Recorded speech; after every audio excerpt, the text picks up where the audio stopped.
Hey guys, welcome to ICBW. Today we're talking about transferring under pressure from your fermenter to your keg. Making styles like New England IPA, definitely a good move to keep the oxygen out of your beer and make those hot flavors last as long as possible without starting to get cardboardy off flavors. As always, today we're sponsored by BrewTubers, online homebrewers club. Check them out, brewtubers.com. Tons of great resources there. Get in the Discord. They're always happy to answer your questions. Super friendly, willing to give you any tips that you need, any advice you need on making great beers at home. So, also sponsored by Yakima Valley Hops, 5 Star Chemicals, Brewing America, Imperial Yeast, and Beer and Wine Hobby. Great homebrew shop online. Check them out, Beer and Wine Hobby. So enjoy the video, guys.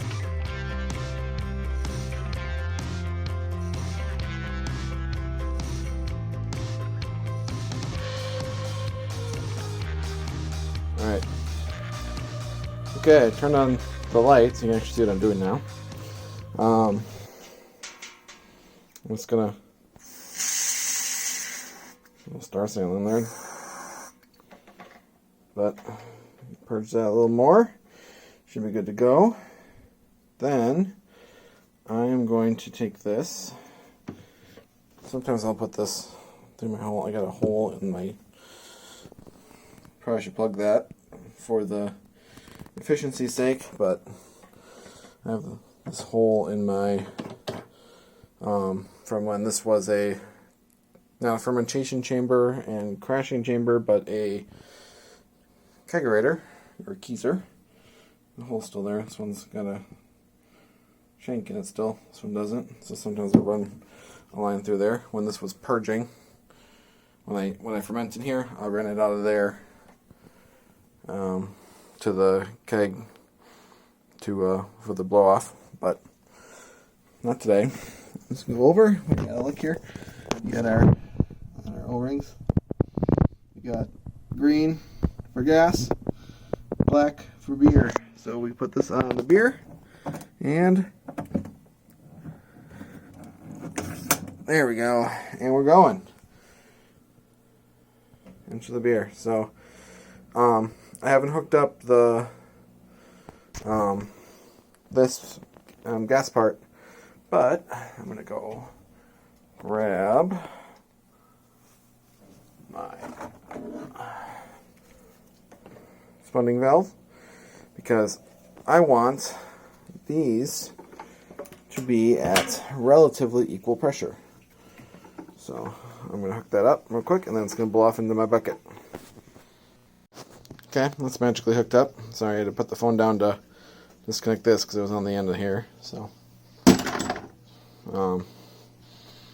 took a break for a sec, but the reason you want these to be this and this, the more pressure differential between the target vessel and the source vessel, there, my finger on the screen, the faster the beer moves, which sounds great, but the faster the beer moves, the more it's going to foam when it gets into the bottom of our keg. And we don't want it to foam because then you get this big thick head building up, and then all of a sudden it starts spitting foam out through my disconnect. So we put the spunding on there, and we're already up to like 6 psi. Somewhere in there. And then the pressures are equal, the beer moves slower, it doesn't build up as much foam, and it goes a lot slower, it takes a lot longer, but, you know, it's low maintenance, right? I don't have to do anything while this is happening. I'll just come check on it, make sure it's just not burning through CO2, and you can usually hear when that starts happening. So, I'll let this go for a little bit, build some pressure. I am going to take this, my gas line, and pop it on there so that it'll start pushing Eventually this will reach close to equilibrium, then I'll fiddle with the knob, but I'll be right back while we get there. Alright, we're back. So, I grabbed my scale. Now this is a postal scale. I got it on Amazon, I think, for, it wasn't too much, like 20 some bucks. But it has a capacity from 10 to something, I think it's over 100, 200 kilograms. Yeah, so quite a large capacity, which is nice because it can weigh my keg as it's filling. And you can see, if I hold this on there for a sec,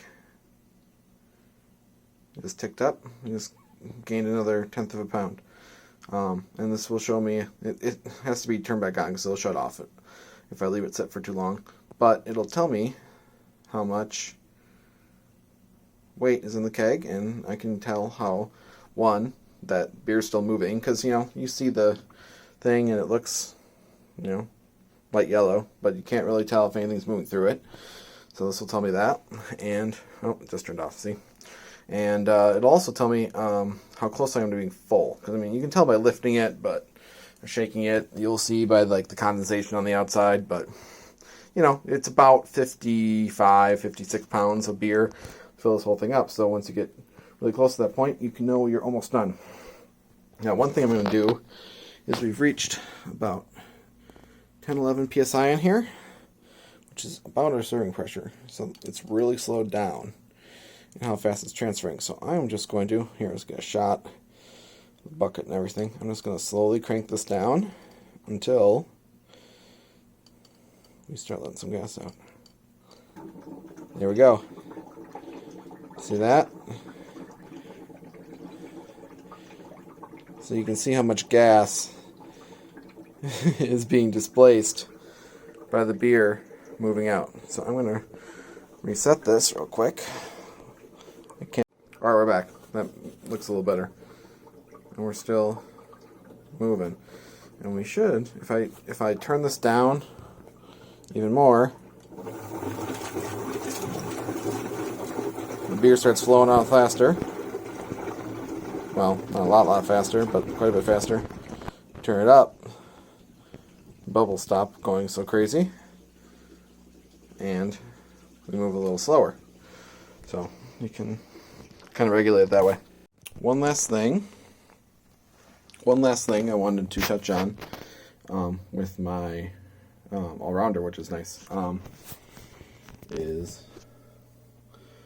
there's a floating dip tube in there somewhere. It's kind of hard to find. I don't know. I actually can't see it, so I might have to search for it a little bit. There's a bunch of krausen and gunk stuff to the side. Hop matter from the fine Yakima Valley hops used in this IPA, New England IPA.